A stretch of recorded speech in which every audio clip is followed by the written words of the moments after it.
Chers élèves, bonjour. Nous sommes à la troisième partie du programme de l'économie organisation administrative des entreprises. Il s'agit de la partie numéro 3, la fonction financière.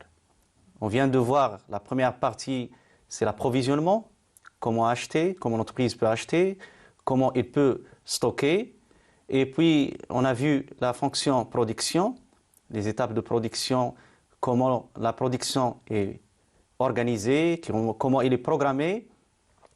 Aujourd'hui, dans cette séance, nous allons voir comment l'entreprise finance son cycle d'exploitation, comment l'entreprise finance son cycle d'investissement ou son investissement. Et également, on va voir comment mesurer la solvabilité, comment mesurer la rentabilité de l'entreprise. Commençons par la fonction financière dans l'entreprise. Pour fonctionner, l'entreprise doit disposer de diverses ressources, matières premières, matériels, qui occasionnent des besoins financiers. Ces besoins apparaissent dès la création de l'entreprise et évoluent, tout à fait normal, avec sa croissance. Il se trouve que la fonction financière est ainsi se diffuse à l'ensemble de l'organisation par sa dimension transversale, et on peut dire même qu'elle est au cœur de l'entreprise. La fonction financière a pour rôle essentiel de s'assurer que, dans un premier temps, l'entreprise dispose en temps voulu des fonds nécessaires à sa croissance et son développement. En d'autres termes, s'assurer que l'entreprise est capable d'honorer ses engagements envers ses créanciers. On parle ici de la solvabilité de l'entreprise. Mais également, parmi les rôles importants de la fonction financière, il faut voir est-ce que les fonds générés par les activités de l'entreprise soient investis de manière rentable. Ici, on parlera de la rentabilité. La solvabilité. La solvabilité, c'est la capacité de l'entreprise à faire face à ses engagements, qui sont les salaires, les intérêts des emprunts, les dettes envers les fournisseurs, les impôts, charges sociales et autres charges à leur échéance. La solvabilité a une relation avec la notoriété de l'entreprise. Ainsi, une entreprise peut connaître parfois des difficultés de trésorerie. Quand ces dernières persistent, c'est-à-dire durent, ils peuvent dégrader l'image de l'entreprise et la rendre insolvable, c'est-à-dire incapable de régler ses dettes. Certains tiers, tels que les banques, les fournisseurs, risquent de refuser de poursuivre leurs relations avec l'entreprise. L'entreprise risque alors de réduire son activité, voire déposer son bilan. Comment mesurer la solvabilité de l'entreprise? C'est une question importante. Et comment l'apprécier? Entre autres, il y a deux ratios qui peuvent renseigner sur la rentabilité, sur la solvabilité, de l'entreprise. Le premier ratio ou indicateur important, c'est le ratio de solvabilité à court terme. En sachant qu'un ratio, c'est un rapport entre deux grandeurs de gestion. Et le deuxième ratio, qui est important, c'est le ratio de l'autonomie financière. Voyons dans un premier temps le ratio de solvabilité à court terme. Le ratio de solvabilité à court terme, c'est un rapport entre les créances, les disponibilités, créances et disponibilités, par rapport aux dettes à court terme. Bien sûr, c'est un ratio qu'on peut exprimer en pourcentage, c'est pour cela qu'il est multiplié par 100. Il indique dans quelle mesure les créances et les disponibilités ensemble peuvent faire face à des dettes à court terme. L'idéal est que ce ratio, tout à fait normal, soit supérieur à 100%. Ainsi, si ce ratio est supérieur à 100%, il signifie que les dettes à court terme sont couvertes par les ressources à court terme et qu'il existe même un excédent de liquidité à la disposition de l'entreprise. Voyons maintenant le deuxième ratio, qui est le ratio de l'autonomie financière. Ratio de l'autonomie financière, c'est un rapport entre les dettes et les capitaux propres, c'est-à-dire est-ce que les capitaux propres seront à même, seront capables de faire face à des dettes financières. Il y a certains qui peuvent inverser le rapport en mettant capitaux propres par les dettes financières, ça revient au même. Alors, lorsqu'on prend le ratio comme étant un rapport entre dettes financières et capitaux propres, il faut tout à fait normal que le ratio soit inférieur à 100%. À 100%, cela signifie que l'autonomie financière est bonne, car l'entreprise est capable de faire face à ses dettes par ses propres ressources. Ce ratio permet d'apprécier l'indépendance ou l'autonomie de l'entreprise par rapport à ses prêteurs. Voyons maintenant la rentabilité. Comment mesurer, comment apprécier la rentabilité de l'entreprise. Alors la rentabilité de l'entreprise, c'est quoi? C'est l'aptitude de l'entreprise à dégager des résultats tout d'abord positifs. Pourquoi faire? C'est pour rémunérer les fonds durablement mis à sa disposition. Une entreprise peut ne pas être rentable provisoirement, surtout en phase de démarrage ou d'investissement massif. L'essentiel est que ses partenaires, c'est-à-dire ses prêteurs et ses actionnaires, aient confiance sur son avenir. On va voir maintenant comment mesurer et apprécier la rentabilité. Il y a également des indicateurs qui permettent d'arriver à cette appréciation. 3 ratios peuvent renseigner sur la rentabilité de l'entreprise. Tout d'abord, le ratio de rentabilité financière. Il y a également le ratio de la rentabilité économique. Et il y a également, troisième ratio, le ratio de la rentabilité commerciale. Rentabilité financière. La rentabilité financière, si on veut calculer la rentabilité financière, c'est le rapport entre les résultats nets, lorsqu'on dit net d'impôts bien sûr, par rapport aux capitaux propres. Exprimé en pourcentage, on va multiplier le résultat par 100 bien sûr. Alors, la rentabilité financière intéresse davantage les associés, car ils mesurent la rémunération du risque qu'ils ont pris en investissant dans l'entreprise. Parce que qui est propriétaire des capitaux propres? Ce sont bien sûr les associés. Et ils seront intéressés, tout à fait normal, par les résultats positifs de l'entreprise. La rentabilité économique, lorsqu'on dit rentabilité économique, quels sont les facteurs de production? On va les retrouver essentiellement dans l'actif immobilisé. C'est dans l'actif immobilisé qu'on va trouver les locaux, les moyens de production, etc. C'est pour cela qu'ici, on va faire le rapport entre le résultat net par rapport à l'actif immobilisé ou par rapport aux actifs immobilisés. La rentabilité économique va ainsi mesurer le rendement des capitaux investis sous forme d'immobilisation dans l'entreprise, quelle qu'en soit l'origine. C'est-à-dire que les actifs immobilisés soient financés par des capitaux propres ou par des dettes, peu importe. L'essentiel, c'est de calculer ce rapport de résultats et actifs immobilisés. Alors, maintenant, la rentabilité économique. On va trouver qu'il y a 2 ratios qui sont utilisés. Le premier ratio, c'est le ratio qui fait le rapport entre l'excédent brut d'exploitation par rapport à l'actif. Et bien sûr, cette rentabilité économique va mesurer l'excédent brut généré par l'utilisation des actifs. Mais il y a un deuxième ratio qui est également utilisé. Bon, on le verra par la suite dans l'application. Maintenant, on va voir la rentabilité commerciale.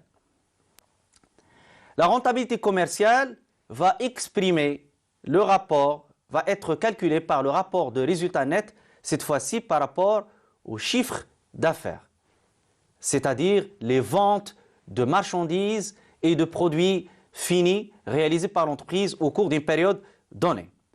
Alors, la rentabilité commerciale va mesurer la contribution des ventes des différents biens et services dans la réalisation des résultats de l'entreprise.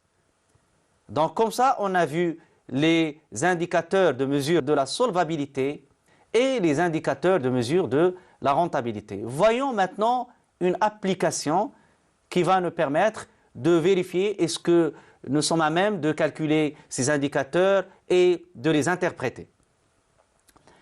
On vous fournit le bilan financier condensé mais simplifié de la société Rectangle pour l'exercice 2007. Il est en milliers de dirhams. Voilà, l'actif immobilisé de la société Rectangle, 200 fois 1000, il est simplifié. Les stocks 50, les créances 160, la trésorerie active 90. Les capitaux propres 250, les dettes financières ou de financement 120 et les dettes d'exploitation, on a 130 milliers bien sûr. Avec cette remarque en bas que les capitaux propres comprennent 50 000 si on veut trouver la valeur en dirhams, 50 ou 50 000 dirhams de résultat de l'exercice, résultat net d'impôt. Alors, on va essayer d'apprécier la solvabilité et la rentabilité de la société Rectangle. Commençons par la solvabilité et le premier indicateur qui vient, qui est le plus immédiat, c'est la solvabilité à court terme. Rappelons la formule. On vient de voir que le ratio de solvabilité à court terme, c'est quoi? C'est la capacité des créances et des disponibilités à faire face à des dettes à court terme. Quelle est la situation de la société Rectangle? Alors, si on revient à notre bilan financier, on a vu que 160 c'est la valeur des créances, on a vu que 90 c'est la valeur des disponibilités et en bas au dénominateur il y a 130 qui sont les dettes à court terme. Si on divise les créances et disponibilités par rapport aux dettes à court terme, on multiplie par 100, on va trouver que ce ratio est de 192,30%. C'est un bon indicateur de la solvabilité à court terme parce que ici, l'entreprise, avec ses créances et disponibilités, il peut faire face à des dettes à court terme et reste même 92,30 de créances et disponibilités comme un excédent. Voyons maintenant l'autonomie financière comme un deuxième indicateur de la solvabilité. Et comme nous l'avons vu, c'est le rapport des dettes financières par rapport aux capitaux propres. Quels sont les résultats de la société Rectangle? Les dettes financières, d'après le bilan financier condensé, sont de valeur 120 000 dirhams. Et les capitaux propres, 250. Si on divise les dettes financières par rapport aux capitaux propres, on va trouver que le résultat pour la société est 48%. Qu'est-ce que cela signifie? Cela signifie que les dettes financières ne consomment que 48% des capitaux propres. En d'autres termes, les capitaux propres sont largement suffisants pour couvrir le règlement des dettes financières. Passons maintenant à la rentabilité. Et le premier indicateur que nous allons voir, c'est la rentabilité financière. Et comme nous l'avons vu, c'est un indicateur, c'est un ratio qui est le rapport entre le résultat net et bien sûr les capitaux propres. Pour Rectangle, le résultat est 50 000, les capitaux propres 250 000, donc on fait le rapport et ça donne 20%. C'est-à-dire que ici, les capitaux propres sont rémunérés après une année d'activité à 20%. Cet indicateur tout à fait normal doit être confronté à des résultats du secteur. Il doit être également comparer aux placements, aux différents placements. Si les associés placent leur argent sous forme d'actions ou s'ils placent en banque, qu'est-ce que ça donne comme résultat? Maintenant, on va voir la rentabilité économique. Comme nous avons vu, c'est le résultat net par rapport à l'actif immobilisé. Pour rectangle, c'est 25%, c'est-à-dire que le rendement des différents d'immobilisation, quelle que soit la forme et quelle que soit l'origine de financement, donne 25%. La rentabilité, maintenant, commerciale, mais il nous faut un indicateur, une donnée, et on va supposer que le chiffre d'affaires, c'est-à-dire les ventes de la société pour l'exercice, sont de valeur 280 000. Quel est l'indicateur? Quel est le ratio? Combien ça donne? Alors, si on divise le résultat par rapport au chiffre d'affaires, ça va donner, ici 17,85. 17,85, en divisant le résultat 50 par rapport au chiffre d'affaires 280, c'est 17,85. Il faut comparer par rapport aux entreprises du secteur. Il faut même voir l'évolution dans l'espace et dans le temps pour prendre une appréciation, pour, si vous voulez, voir et apprécier d'une façon plus correcte la rentabilité commerciale.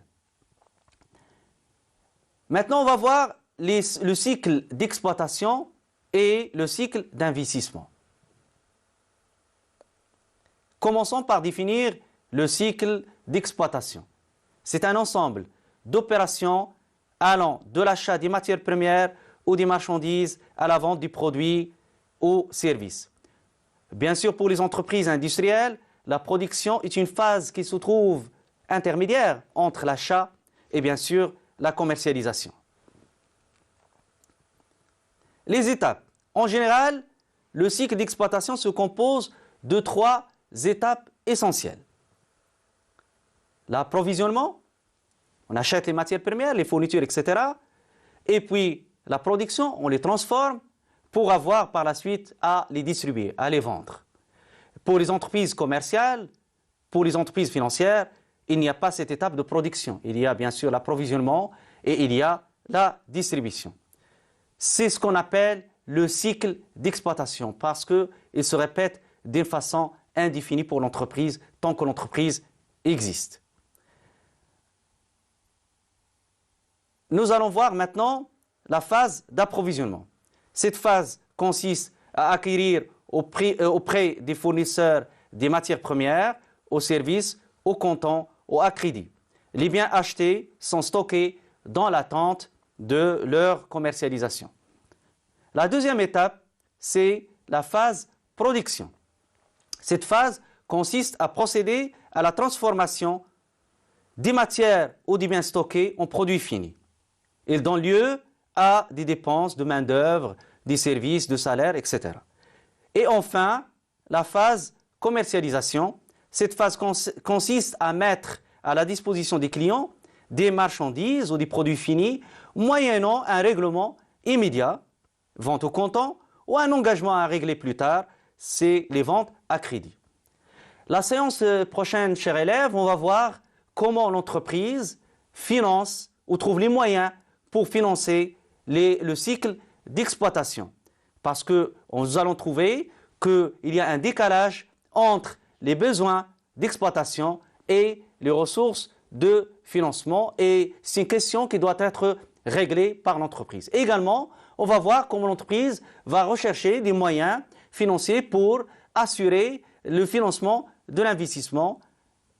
Au revoir et à la prochaine séance.